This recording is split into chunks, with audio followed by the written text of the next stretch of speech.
Spartacus's rebellion ended in bloodshed, with 6,000 of the rebels he'd led begging for mercy. Their captor, the Roman general Crassus, had a response that was absolutely savage, and the cruel fate he arranged for the survivors was more horrifying than death itself. While Spartacus remains one of the most well-known names in history, the story of his life is full of ambiguity. What is certain is that through his leadership and tactical prowess, he and his followers went from a handful of escaped slaves to one of Rome's greatest threats. Not only that, but his legacy carried on to the modern day, inspiring the oppressed to rise against their oppressors, even if that wasn't his intention. Whether real or imagined, the great heroes of the ancient world became the basis of stories throughout history. But even authentic historical figures may have their exploits shrouded in mystery due to the passing of time or differing historical records. In Spartacus's case, most consider two Greek writers, Appian of Alexandria and Plutarch of Chaeronea, the most prominent sources on his life, and even their accounts vary from time to time. Spartacus's birth was either never recorded or lost to time, but historians know his uprising occurred in 73 BC. Since they guess that he was around 30 at the time, his birth year is usually placed around 103 BC. Multiple historians throughout the centuries described Spartacus as Thracian, meaning coming from the region of Thrace. Along with this, in the 2nd century, Plutarch referred to the man as of nomadic stock. This possibly implies that Spartacus originated from the Thracian Maidi tribe. According to Appian, Spartacus had joined the Roman army in his early years.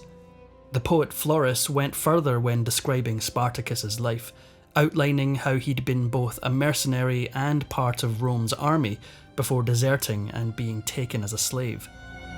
While these first few assertions can mostly be chalked up to conjecture, the historical fact is that at some point, for whatever reason, the Romans captured Spartacus as a slave. Plutarch's account also makes mention of the warrior's wife, a Maidi prophetess who joined Spartacus in his enslavement.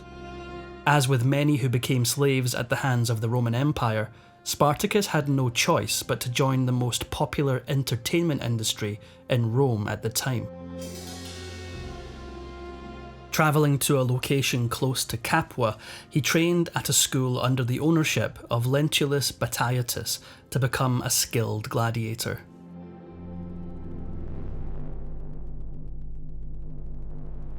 Gladiatorial combat included several types of fighters categorised by overall build, weaponry and style.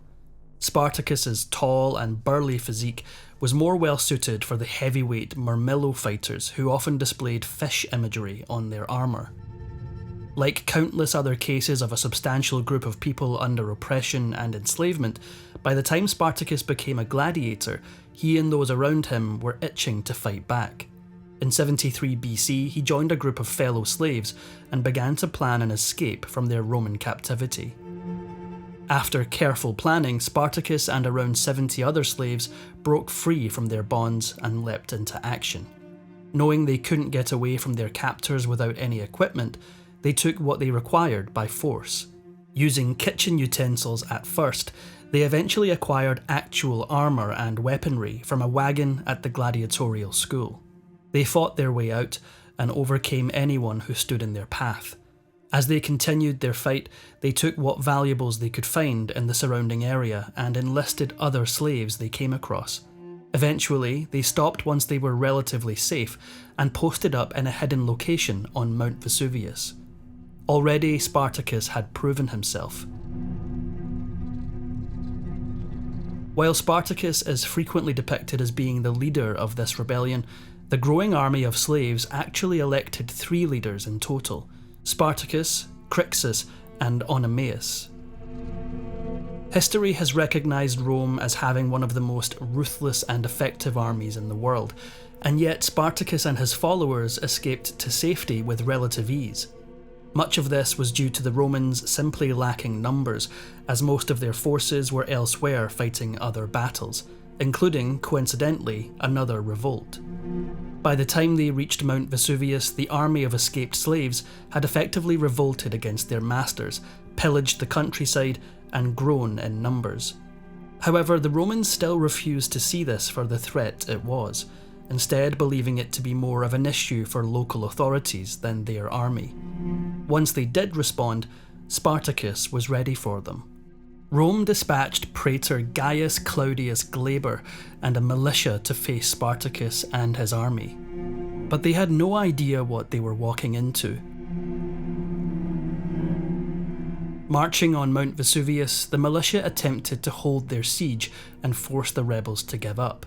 But Spartacus was cunning, and his men used vine ropes to climb down behind the militia, ambushing and easily overtaking them. Following this defeat, Rome sent another force to capture or slay Spartacus and his rebels. Unfortunately for the Romans, this mission turned out even worse than the last, as the rebels took out all the opposing lieutenants, confiscated their armour and weaponry, and almost captured the praetor commander.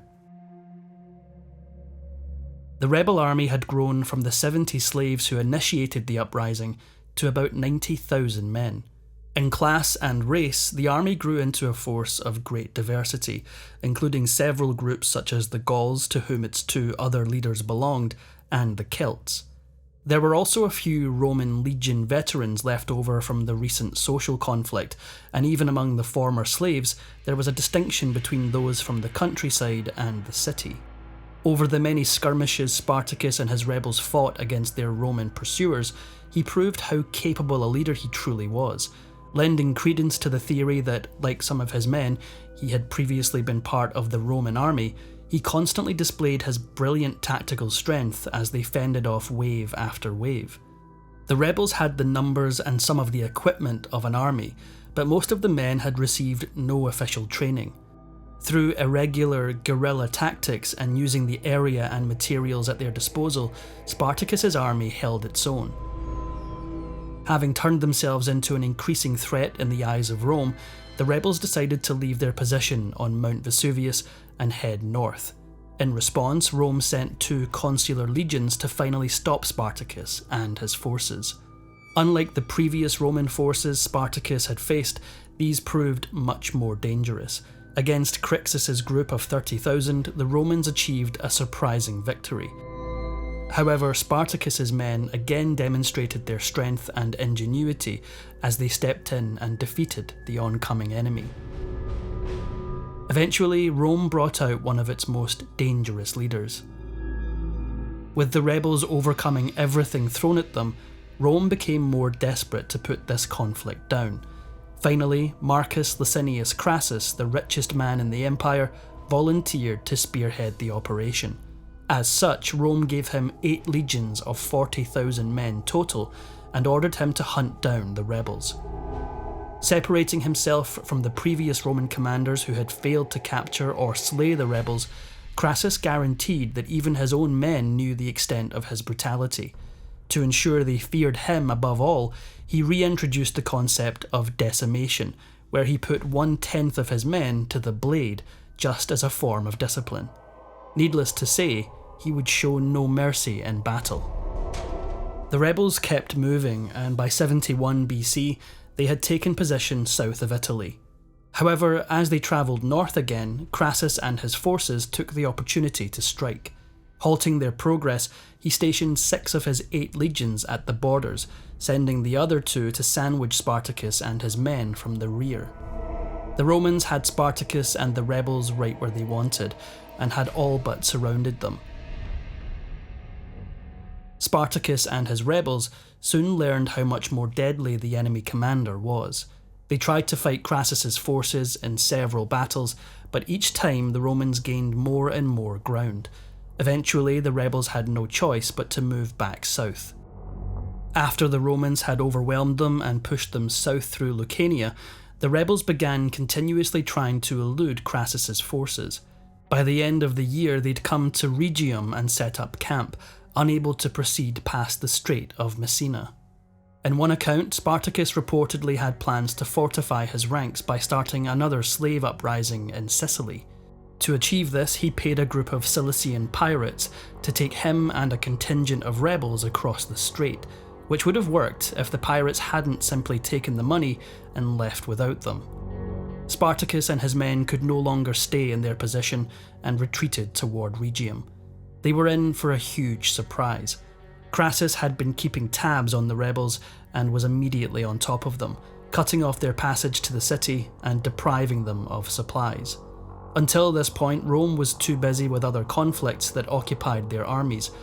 However, having put down the Sertorian revolt in Hispania, Pompey the Great's army received orders from the Roman Senate to help Crassus against the rebels. Spartacus and his men had already been struggling against Crassus's legions, but Pompey's addition to the conflict was another beast entirely. The incoming Roman general already had a reputation for taking care of business, especially concerning rebellions. Knowing he was quickly growing outmatched, Spartacus requested a truce with Crassus. Crassus refused. With the Romans hot on their trail, Spartacus's forces fled for the city of Brundusium. Then things went horribly wrong. Pushed to fear and desperation, Spartacus's leadership finally became insufficient and his forces began to divide.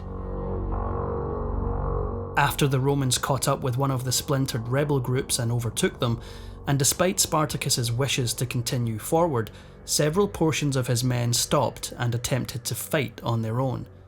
Finally, he knew it was time. With the Roman legions bearing down on his forces and survival growing increasingly out of reach, let alone victory, Spartacus decided to end things on his terms. Following the example that many of his men had already demonstrated, he turned the entirety of his army around and charged at Crassus. Spartacus's army was almost completely eradicated, but he wasn't going down without a fight. Several major sources write that this is where he ultimately perished, with Appian stating that Spartacus took a javelin to the leg and kept fighting until the Romans finished him off. At the same time, Appian also wrote that the rebel leader's body was never found. Following the battle, the surviving rebels still had their own suffering to endure. In a twisted turn of fate for Crassus, Pompey and his army arrived right around the time of the rebels' defeat. Those in the minority who survived fled north, only to find themselves caught and cut down by Pompey. Those who didn't escape or meet the blades of Pompey's men had an entirely crueler fate in store. Of the rebel survivors, Crassus captured 6,000, but he didn't execute them, at least not immediately. He weighed his options before ultimately choosing a punishment so brutal that some say it was even more cruel than a simple execution. They were crucified along the Appian Way, all the way from Rome to Capua, a distance of some 100 miles. In the late 18th century, a slave rebellion fought against the French colonial rule in Saint-Domingue. At the helm was the general and former slave Toussaint Louverture, who led his fellow slaves to victory and the founding of Haiti. Because of similarities to the ancient Thracian rebel, some have referred to him as the Black Spartacus. But what if Spartacus's rebellion was never about ending slavery at all? From the time he escaped being a gladiator to his demise, Spartacus fought alongside his fellow slaves against the Romans. As such, most modern viewpoints paint him as a hero of the oppressed, fighting for the rights of those without. However, nothing he did or said supports the idea that he was fighting to eliminate slavery or change the Roman Empire. Even if he wasn't trying to abolish slavery in the long run, others believe he had no intention of escaping Rome. Furthermore, both Florus and Appian wrote that Spartacus's grand plan was to attack the whole empire. Even without sufficient evidence to support the idea that he fought for larger societal reform, many have used his name and story to fuel their radical causes. As the centuries passed and history entered the modern era, Spartacus became a symbol for progressive ideals such as socialism and communism. But no matter the motives, Spartacus's legacy certainly endures. Thanks for watching History Expose. If you love uncovering the best stories in history, hit like and subscribe to keep exploring with us. Don't forget to visit our main page, Factinate, for more incredible facts about everything.